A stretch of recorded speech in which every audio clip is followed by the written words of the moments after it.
मंडळी, काल मनोज जरांगे अहमदनगरच्या दौऱ्यावर होते. धनगर समाज आणि मराठा समाज हे दोघे लहान मोठे भाऊ नाही तर एका रक्तामांसाचे आहेत. तुम्हाला घटनेत आरक्षण दिलेलं असताना तुम्हाला आरक्षण कसं मिळत नाही याचं आश्चर्य वाटतं. तुम्हाला सावध व्हावं लागेल. आता धनगर समाज बांधवांनी पेटून उठायला पाहिजे. मराठा बांधव धनगर समाजाच्या मागे उभा राहील असा निर्धार मनोज जरांगे पाटील यांनी अहमदनगरच्या चौंडी इथल्या धनगर समाजाच्या दसरा मेळाव्यात काल केला. अहमदनगर जिल्ह्यातल्या चौंडी इथं धनगर आरक्षण दसरा मेळावा आयोजित करण्यात आलेला होता आणि या ठिकाणी मनोज जरांगे पाटील बोलत होते. पण मनोज जरांगे पाटील यांची धनगर समाजाच्या दसरा मेळाव्याला उपस्थिती ही भविष्यात मराठा धनगर समाज एकत्र येण्याची नांदी समजली जाते आणि तोच आता चर्चेचा विषय झालाय. पण मग जर भविष्यात धनगर आणि मराठा समाज एकत्र आले तर मग राज्याची राजकीय गणितं बऱ्यापैकी बदलू शकतात. सगळ्यात पहिला मुद्दा तर शरद पवार हे आपला बारामती मतदारसंघ वाचवण्यात यामुळे यशस्वी होतील. पण मग मराठा धनगर समाज एकत्र आल्यानं भाजपचा बारामतीतला नेमका कोणता प्लॅन फिसकटू शकतो हेच आपण आजच्या व्हिडिओच्या माध्यमातून जाणून घेणार आहोत. नमस्कार, मी सचिन आणि तुम्हाला तर माहिती आहे आपला विषयच भारी.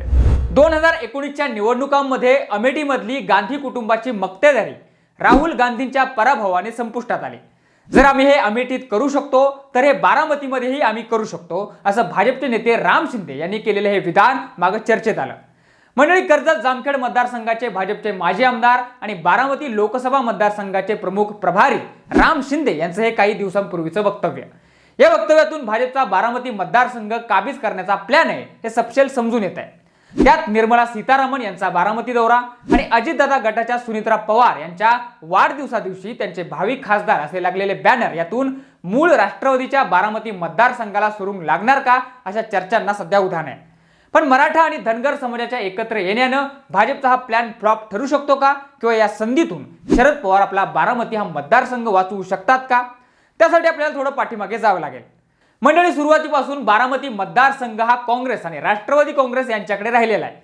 त्यातल्या त्यात शरद पवारांचा तर हा बालेकिल्ला समजला जातो.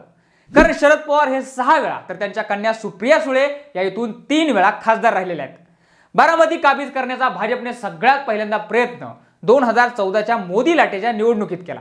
तेव्हा सुप्रिया सुळे यांच्या विरोधात राष्ट्रीय समाज पक्षाच्या महादेव जानकरांना उभं करून भाजपने धनगर कार्ड खेळून हा मतदारसंघ काबीज करण्याचा प्रयत्न केला. सोबतीला नरेंद्र मोदी यांनी बारामतीत सभा घेऊन महादेव जानकरांना ताकद पुरवली. मोदी लाट प्लस धनगर ध्रुवीकरण हा फॅक्टर भाजपला बऱ्यापैकी कामाला आला. कारण त्या निवडणुकीत सुप्रिया सुळेंचं मताधिक्य 70,000वर आलं, जे की पूर्वी 3 ते 4 लाखांपर्यंत असायचं. यातूनच भाजपला आपण राष्ट्रवादीचा हा गड काबीज करू शकतो असा कॉन्फिडन्स खरं तर आला असणार. त्यानंतर 2019ला सुद्धा भाजपने हा मतदारसंघ जिंकण्यासाठी विशेष प्रयत्न केले. त्या निवडणुकीत भाजपने दौंडचे आमदार राहुल कुल यांच्या पत्नी कांचन कुल यांना उभं केलं.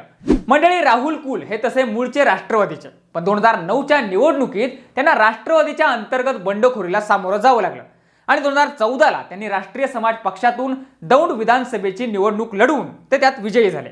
त्या निवडणुकीत राहुल कुल यांचा धनगर मतदारांवरचा इन्फ्लुएन्स दिसून आला.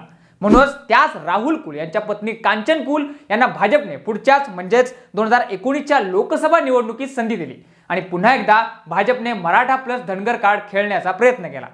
त्या निवडणुकीत शरद पवारांना छेद देण्यासाठी भाजपनं बारामतीत अमित शहा यांना पाचारण केलं. पण तरीही सुप्रिया सुळे यांना भाजप नमवू शकलं नाही. सुप्रिया सुळे तेव्हा 1.5 लाख मतांनी निवडून आल्या. आता भाजप जिंकण्याच्या जवळ गेला पण हरवू नाही शकला. आता असा आत्मविश्वास असण्याची शक्यता आहे की 1.5 लाखापर्यंत मताधिक्य खाली आणलंय तर जिंकणंही अशक्य नाही. आता शरद पवारांना त्यांच्या मतदारसंघात नमवलं तर त्यांची राज्यभरातील हवा रोखता येऊ शकते असं भाजपला वाटत असणार. म्हणून तर त्यांची आणि सुप्रिया सुळेंची त्यांच्या मतदारसंघात नाकाबंदी करण्याचा प्रयत्न आजही केला जातोय. त्यामागचं कारण असं की बारामती लोकसभा मतदारसंघातले काही विधानसभा मतदारसंघ हे आधीच भाजपच्या ताब्यात आहेत, ज्यामध्ये दौंड खडकवासला हे मतदारसंघ भाजपकडे आहेत. त्यामध्ये भीमराव तापकीर हे खडकवासला तर राहुल कुल यांचा दौंड मतदारसंघ आहे. पुरंदरचे आमदार काँग्रेसचे संजय जगताप तर भोरचे प्रतिनिधित्व काँग्रेसचे संग्राम थोपटे यांच्याकडे आहे. पुरंदरमध्येही तेव्हा शिवसेनेच्या विजय शिवतार यांचा निसटता पराभव झाला होता. इंदापूरमध्येही दत्तामामा भरणे आमदार असले तरी हर्षवर्धन पाटील हे भाजप सोबत आहेत. त्यामुळे 6 पैकी 4 विधानसभा मतदारसंघात भाजपची पकड आहे. एकूणच या सगळ्याचा विचार करता भाजपने बारामतीत जोरदार कंबर कसली आहे असंच दिसून आलंय. त्या दृष्टीने भाजपने आता माजी मंत्री आणि कर्जत जामखेडचे माजी आमदार राम शिंदे यांना सुद्धा ताकद पुरवली आहे. कारण त्यांचा धनगर मतांवर प्रभाव आहे.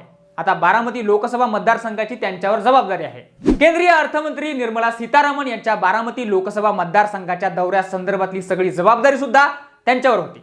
निर्मला सीतारामन यांच्या दौऱ्याच्या आधी भाजपचे प्रदेशाध्यक्ष चंद्रशेखर बावनकुळे यांनीही मागे 2 दिवसांचा बारामती दौरा केला होता. त्यावेळी त्यांनीही 2024 मध्ये बारामतीमध्ये घड्याळ थांबेल असं विधान करून राष्ट्रवादीला इशारा दिला होता.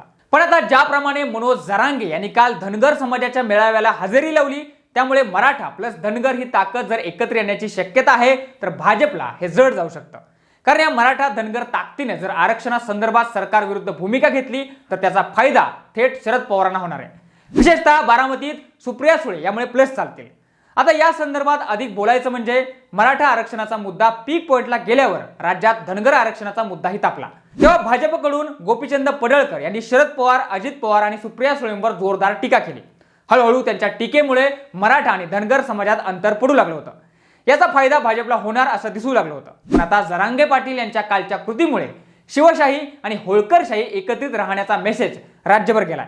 अर्थात याचा अल्टिमेट फायदा शरद पवारांना बारामतीत मराठा आणि धनगर फूट रोखण्यात होऊ शकणार आहे. तसेच यामुळे भाजपच्या मनसुब्यावर पाणी फिरलं जाणार आहे. आतापर्यंत या सर्व मराठा आरक्षणाच्या आंदोलनामागे शरद पवार आहेत असं सगळ्यांकडून खूपदा बोललं गेलंय. पण यातला जर तरचा भाग सोडून दिला तर मराठा प्लस धनगर या समीकरणामुळे भाजपला राज्यभर मोठा सेटबॅक बसू शकतो. तर शरद पवारांना याचा फायदा होऊ शकतो एवढं मात्र नक्की आहे. भाजपचा बारामतीमधला 2024चा प्लॅनही यामुळे फिसकटू शकतो. अर्थात गोपीचंद पडळकर यांच्या धनगर नेतृत्वावरही हा जोरदार प्रहार ठरू शकतो. आता थोडं एक्स्ट्राचं बोलायचं झाल्यास बारामतीत भाजप अजितदादा गटाकडून सुनेत्रा पवारांना तिकीट देण्याची शक्यता आहे. कारण जर भाजपने सुप्रिया सुळे विरोधात कोणी धनगर नेता किंवा इतर सीट उभी केली तर अजित पवार सुप्रिया सुळे यांचंच काम करतील अशी भाजपला शंका आहे. पण मगाशी म्हटल्याप्रमाणे जर भाजपने सुनेत्रा पवारांना ताकद दिली तर पवार घराण्यात दुही निर्माण होऊ शकते आणि यातूनच भाजपला बारामतीमध्ये भविष्यात घुसण्याची संधी मिळू शकते. शिवाय अजितदादांनाही सुप्रिया सुळेंविरोधात काम करावंच लागेल. तसेच सुनेत्रा अजित पवारच सध्या तरी सुप्रिया सुळेंना तगड्या प्रतिस्पर्धी आहेत. पण म्हणूनच भाजप मराठा वर्सेस धनगर नरेशन तयार करून पवारांच्या बारामतीमधील जातीय गणिताला तडा देत आहे. पण आता अप्रत्यक्ष प्रत्यक्ष कसं का होईना मराठा अधिक धनगर समीकरण जुळलं तर त्याचा बारामतीत शरद पवारांना तसेच सुप्रिया सुळेंना फायदाच होऊ शकतो. पण भाजपला मात्र याचा बारामतीत मोठा तोटा सहन करावा लागू शकतो. मग तुम्हाला नेमकं काय वाटतंय? मराठा धनगर ताकद एकत्र आल्यामुळं बारामतीमध्ये भाजपचं गणित फिसकटलंय का? जरांगे पाटलांची कालची कृती ही शरद पवारांना बारामतीत फायदेशीर ठरू शकते का? तुमचं मत आम्हाला कमेंट करून नक्की सांगा. जर व्हिडिओ आवडला असेल तर लाईक आणि शेअर करा. सोबतच आपल्या विशेष भरी YouTube चॅनलला सबस्क्राईब करा. आणि जर हा व्हिडिओ तुम्ही फेसबुकवर बघत असाल तर तिथंही आम्हाला फॉलो करायला अजिबात विसरू नका. धन्यवाद.